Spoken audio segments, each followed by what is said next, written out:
It's official. California Democrats will begin mid-decade redistricting efforts today. In response to yesterday's effort by Texas Republicans, which passed the Texas House of Representatives to gerrymander the state and eliminate 5 Democratic-held congressional seats, California Democrats in the state legislature will begin the process of their own mid-decade redistricting effort today.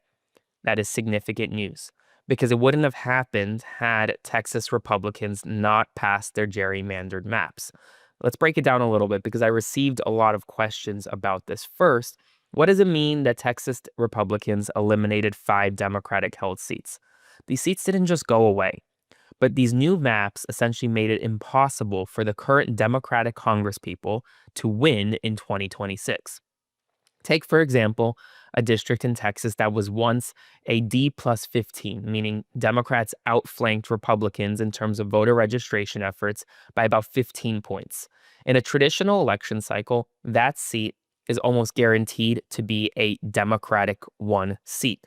Well, the new Texas maps take these Texas Democratic plus 15 seats and turn it into a Republican plus 15 seats, making it impossible or nearly impossible for any Democrat to win in that seat, no matter how much money they spend and no matter how much or how good the candidate is. For example, Marjorie Taylor Greene's district in Georgia, that's a Republican plus, 18, 19, maybe over 20 points, meaning Republicans are a lock to win that every single year. You could have the best candidate. You could have Barack Obama running against Marjorie Taylor Greene, and she still likely would win simply because the numbers aren't there. That's kind of what I'm talking about when you say elimination.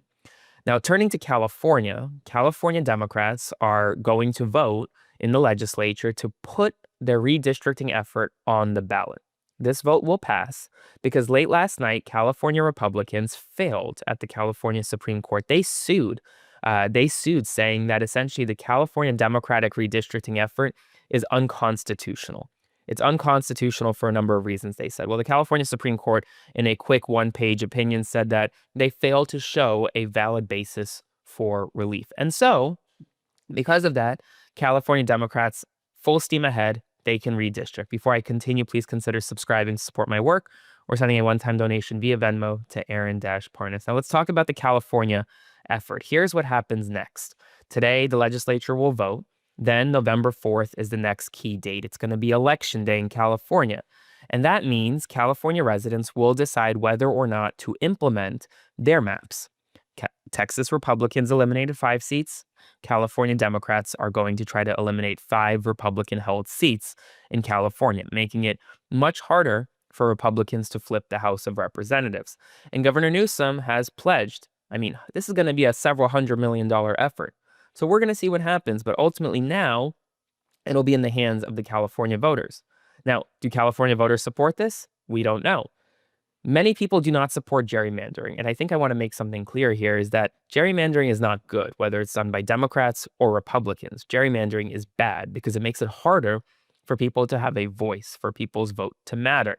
And so it's going to be a bit of an uphill climb for California Democrats to pass because Republicans, Democrats, and independents will all be voting in the special election. And you better believe that Republicans nationwide will be spending hundreds of millions of dollars to try to block what California Democrats are doing. But this really has become a race to the bottom.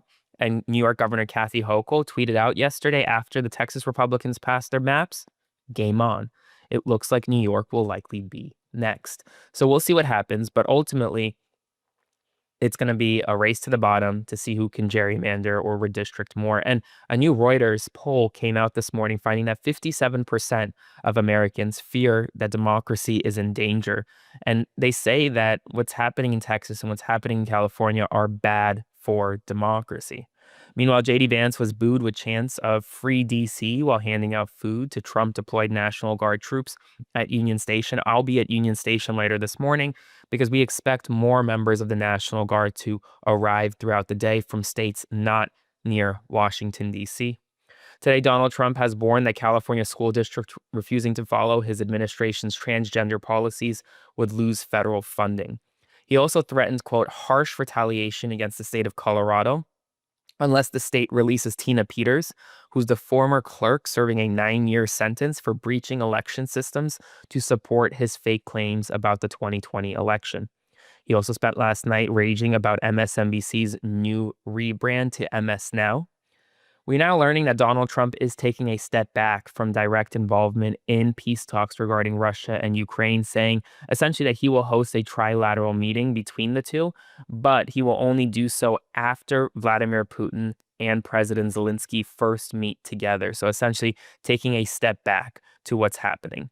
Meanwhile, Ukrainian President Volodymyr Zelensky signaled willingness to compromise on his demand for a ceasefire before talks with Putin, essentially aligning with the idea that you don't need a ceasefire before we start having peace talks. So we'll see what happens there.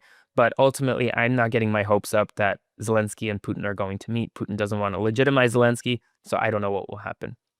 Uganda has announced a deal with the United States to accept certain migrants denied asylum in America, excluding those with criminal records or unaccompanied minors, as part of Donald Trump's broader push to deport millions, though officials emphasize that it is a temporary, conditional agreement. Israel has launched a major operation to seize Gaza City, now calling up 60,000 reservists, despite warnings of true burnout, hostage risks, and a worsening humanitarian crisis in Gaza, along with the fact that over 61,000 Palestinians have already been killed as a result of this conflict.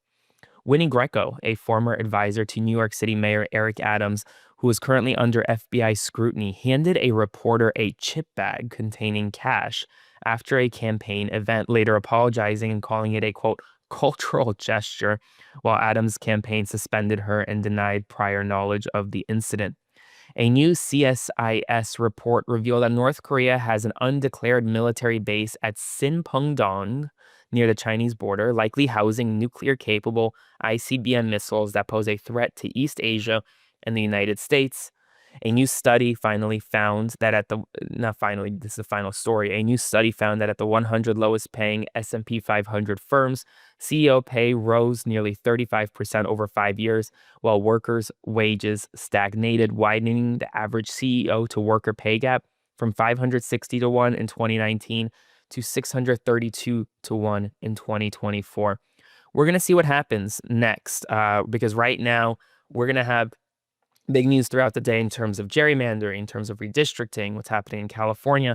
But I'm going to have a live update from you from on the ground at Union Station soon as the National Guard is deployed in Washington, D.C., and as the militarization of the city increases throughout the day and throughout the week. So stay tuned. As always, subscribe to support, and I'll see you this evening for another update. Hey, folks. Aaron Parnas here. Thank you so much for watching The Parnas Perspective. Please consider subscribing to support our work as we grow this independent news media entity into something that rivals mainstream every single day.